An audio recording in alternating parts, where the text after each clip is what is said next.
ഞാൻ തളിപ്പറമ്പ് നിയോജകമണ്ഡലത്തിൽ സ്വതന്ത്ര സ്ഥാനാർത്ഥിയായി മത്സരിക്കുന്ന ഒരാളാണ്. എനിക്ക് UDF പിന്തുണ നൽകിയിട്ടുണ്ട്. KPCC പ്രസിഡന്റ് എന്നുള്ള നിലക്ക് ഞാൻ ശക്തമായ പിന്തുണയാണ് എനിക്ക് ആദ്യം മുതൽ നൽകിയിട്ടുള്ളത്. അപ്പോൾ ആ നിലക്ക് KPCC പ്രസിഡന്റിനെ കാണുക, നോമിനേഷൻ കൊടുക്കുന്ന കാര്യങ്ങൾ ഇവിടെ ചർച്ച ചെയ്ത് തീരുമാനിക്കുന്നതിന് വേണ്ടിയിട്ടാണ് പ്രസിഡന്റ് കണ്ടിട്ടുള്ളത്. എന്താണ് ഉറപ്പ് തന്നിരിക്കുന്നത്? കൈപ്പത്തിയിൽ മത്സരിക്കണം എന്നൊരു ഡിമാൻഡ് വന്നിട്ടുണ്ട്. അങ്ങനെ ഒരു ഡിമാൻഡും ഇല്ല. എന്നോട് നേതാക്കന്മാരൊക്കെ കണ്ടപ്പോൾ പറഞ്ഞത് മാസം നിലപാടുമായിട്ട് മുമ്പോട്ട് പോയിക്കോ, ഞങ്ങളുടെ ശക്തമായ പിന്തുണയുണ്ടാവും, UDFൻ്റെ പിന്തുണയുണ്ടാവും.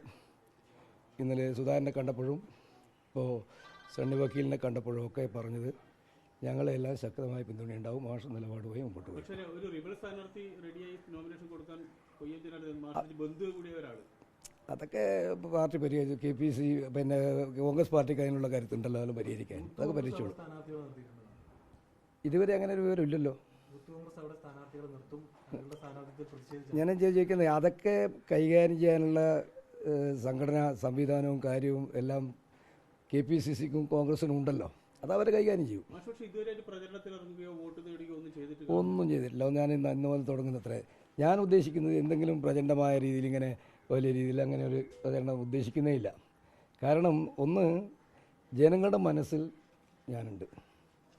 ഞാൻ ഉയർത്തുന്ന ആശയത്തിനെതിരെ ജനങ്ങൾ നിലനിൽക്കുന്നുണ്ട്. ഞാനത് കൊണ്ടുപോയിട്ട് കൊട്ടിക്കുഴച്ച് പ്രസംഗിച്ചിട്ട് അങ്ങോട്ടും ഇങ്ങോട്ടും വാഗ്വാദങ്ങൾ സൃഷ്ടിക്കാൻ ഞാൻ ഉദ്ദേശിക്കുന്നില്ല. ഞാൻ അപ്പോൾ ജനങ്ങളുടെ ഒറ്റ കാര്യം പറയുന്നുള്ളൂ, ഈ പറയുന്ന അനീതിക്കെതിരായിട്ട് അനീതിയെ ചോദ്യം ചെയ്യണം. അതിനവരെന്നോടൊപ്പം ഉണ്ട്. അതിന് ഞാനിങ്ങനെ വലിയ പ്രചരണം നടത്തണമെന്ന് ഉദ്ദേശിക്കുന്നില്ല. അത് നിങ്ങളൊക്കെ ചെയ്യുന്നുണ്ട്, അവരൊക്കെ മനസ്സിലുമുണ്ട്. LDF ക്യാമ്പ് പറയുന്നത് നേരത്തെ തന്നെ ടീച്ചർക്കെതിരെ ചെറിയ പ്രശ്നങ്ങളൊക്കെ ഉണ്ടായിരുന്നു. പക്ഷേ ഗോവിന്ദ മാഷ് സ്ഥാനാർത്ഥിയായി വരുന്നതോടുകൂടി അവർ സംഘടനാപരമായി ശക്തിപ്പെട്ടു, എതിർപ്പുകൾ കുറഞ്ഞു എന്നൊക്കെയാണ്. അങ്ങനെ സംഭവിക്കുന്നുണ്ടോ? അതൊക്കെ അവർക്ക് ആശ്വസിക്കാം. കാരണം എന്താണെന്ന് വെച്ച് കഴിഞ്ഞാൽ ഇപ്പോൾ ടീച്ചർ മത്സരിക്കുന്ന തളിപ്പറമ്പ് മണ്ഡലത്തിലാണ് അപ്പോൾ അവരെല്ലാ ശക്തിയും കേന്ദ്രീകരിച്ചിട്ടുള്ളത്. എന്തിനാണത്? ഇപ്പോൾ നമുക്കറിയാലോ, നമ്മുടെ ശൈല ടീച്ചർ പേരാവൂര മത്സരിക്കുന്നത്. തളിപ്പറമ്പിൽ മത്സരിക്കുന്ന ശ്യാമല ടീച്ചർക്ക് വേണ്ടിയിട്ടാണ് ഒരു സംസ്ഥാന സെക്രട്ടേറിയറ്റ് മെമ്പർ അവിടെ 24 മണിക്കൂറും ഉള്ളത്. പാർട്ടിയുടെ മുൻ ജില്ലാ സെക്രട്ടറിയും സംസ്ഥാന കമ്മിറ്റി അംഗമായിട്ടുള്ള P. ജയരാജനും അവിടെ തമ്പടിച്ച് പ്രവർത്തിക്കുകയാണ്. എന്നാൽ അവിടെ കഴിഞ്ഞ എല്ലാ ഇലക്ഷനിലും ചുമതലയെടുത്ത് പ്രവർത്തിച്ച ഞാൻ ഒരാളാണ്. അവിടുത്തെ പാർട്ടിയെ നയിച്ചത് ഞാൻ ഒരാളാണ്. ഇപ്പോഴത്തെ പ്രഗത്ഭ ശക്തികൾ വേണ്ടി വന്നത് എന്തുകൊണ്ടെന്ന് അവർ ആലോചിക്കട്ടെ. ഇതുവരെ ഇല്ലാത്തത് എന്തുകൊണ്ട് അവർക്ക് വേണ്ടി വന്നു? അന്ന് തീർച്ചയായിട്ടും അങ്ങനെയാണല്ലോ കരുതണ്ട. അല്ലെങ്കിൽ ഇതുവരെ ഇല്ലാത്തതാണല്ലോ അത്.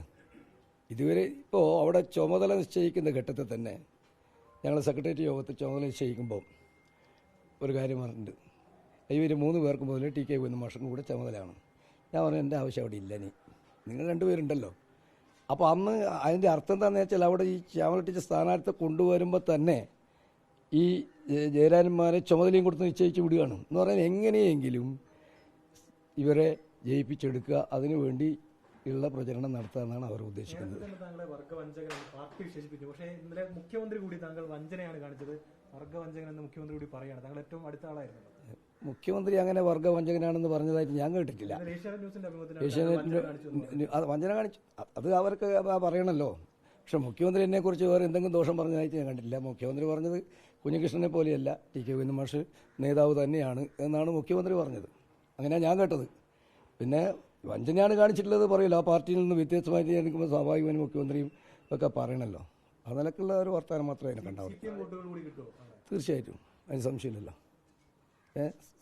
പിന്നെ അവരെ പ്രചരിപ്പിക്കുന്ന കാര്യത്തിൽ ഇതാണ് പിന്നെ വല്ലാത്ത കോൺഗ്രസിനോടുള്ള വിരോധം അടിച്ചേൽപ്പിക്കാനാണ് അവർ ശ്രമിക്കുന്നത് എന്ന് പറഞ്ഞാൽ ഞങ്ങൾ അവിടെയുള്ള പാർട്ടിയെല്ലാം ആന്തൂരായാലും മലപ്പട്ടായാലും എല്ലാം കോൺഗ്രസ് വിരോധത്തിൽ നിന്ന് വളർന്നു വന്ന പാർട്ടിയാണ്.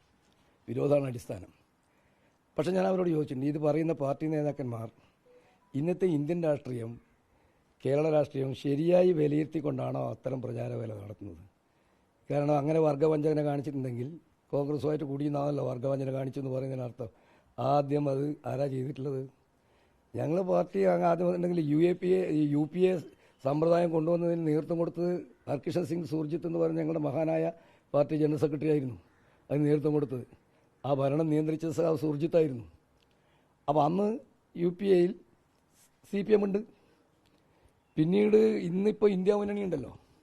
ഇന്ത്യ മുന്നണി രാഹുൽ ഗാന്ധി ചെയറിലിരിക്കുന്ന സ്ഥാനത്ത് അടുത്ത് പോയിട്ടില്ലേ MA ബേബിയും പോയി ഇരിക്കുന്നത്. അപ്പോൾ അവിടെ എവിടെയാണ് പിന്നെ വർഗവഞ്ചന? ഇന്ന് 4 MPമാർ ഇന്ന് പാർലമെൻറ്റിലുണ്ട് CPMന്. അതിൽ ഒരു MP മാത്രമാണ് കോൺഗ്രസിൻ്റെ നേതൃത്വത്തിലെ കോൺഗ്രസിൻ്റെ എതിർപ്പോടുകൂടി ജയിച്ച ഒരു MP മാത്രമേ ഉള്ളൂ, രാധാകൃഷ്ണൻ. ബാക്കി 3 MPമാരുണ്ടല്ലോ. 2 തമിഴ്നാട്ടിൽ നിന്നാണ്, ഒരാൾ രാജസ്ഥാനിൽ നിന്നാണ്. ഇതെല്ലാം കോൺഗ്രസിൻ്റെ പിന്തുണയോടുകൂടി ജയിച്ചവരല്ലേ. പിന്നെ എന്ത് വർഗവഞ്ചന ഞാൻ കാണിച്ചത്? അവരെല്ലാം കോൺഗ്രസോടുകൂടി പിന്തുണയോടുകൂടി ജയിച്ചിട്ട് 3 MPമാർ ഇന്ന് പാർലമെൻറ്റിൽ ഇരിക്കുന്നുണ്ട്. കോൺഗ്രസ് പിന്തുണയോട് ജയിച്ചിട്ട് 3 MPമാർ പാർലമെൻറ്റിൽ ഇരിക്കുന്നുണ്ട്. എന്നാൽ പിന്നെ അവരല്ലേ വർഗവഞ്ചകർ? അതുകൊണ്ട് ഇത്തരം പദപ്രയോഗങ്ങളൊക്കെ ഉണ്ടാവും നമുക്കറിയാം. ഞാനൊരു വർഗത്തെയും വഞ്ചിച്ചിട്ടില്ല. എൻ്റെ നിലപാട് കൃത്യമാണ്. അത് വർഗത്തെ വഞ്ചിച്ചത് അത് ഗോവിന്ദൻ മാഷാണ്. അതെന്താണെന്ന് വിചാരിച്ചാൽ തൻ്റെ ഭാര്യയെ തന്നെ പാർട്ടി ജില്ലാ സെക്രട്ടേറിയറ്റ് മുതൽ ബൂത്ത് കമ്മിറ്റി വരെയുള്ള ഘടകങ്ങളിൽ മുഴുവൻ എതിർപ്പുണ്ടായിട്ടും തൻ്റെ ഭാര്യയെ തന്നെ സ്ഥാനാർത്ഥിയായിട്ട് അടിച്ചേൽപ്പിച്ചത് എന്ത് നിലപാടാണെന്നുള്ളത് എനിക്കറിയണം. അതാണോ വർഗവഞ്ചന? വർഗത്തെ വഞ്ചിക്കാൻ തൊഴിലാളി വർഗത്തിനെ പിന്നെ ജനകീയനായത്വ വിപ്ലവത്തിന് ഈ ടീച്ചർ ജയിച്ചാലേ നടക്കുമെന്നാണോ മാഷ് ഉദ്ദേശിക്കുന്നത്? അതുകൊണ്ട് അത്തരത്തിലുള്ള പദപ്രയോഗങ്ങളൊക്കെ അവരുടെ ഭാഗത്തു നിന്നുണ്ടാവും. പക്ഷെ സാധാരണ അണികളും അപ്പോഴും നിങ്ങളെടുത്തിട്ടുള്ള ഈ നിലപാടിനോട് അങ്ങേറ്റം പ്രതിഷേധമുള്ളവരാണ് എന്ന് നിങ്ങൾ കണ്ടുകൊള്ളണം. തീർച്ചയായിട്ടും ആ ജനങ്ങൾ തന്നെ പിന്തുണക്കും. പാർട്ടി എന്നുള്ള നിലയ്ക്ക് റാങ്ക്സ് ഉള്ളവരൊന്നും വരണമെന്നില്ല, ജനം തരും.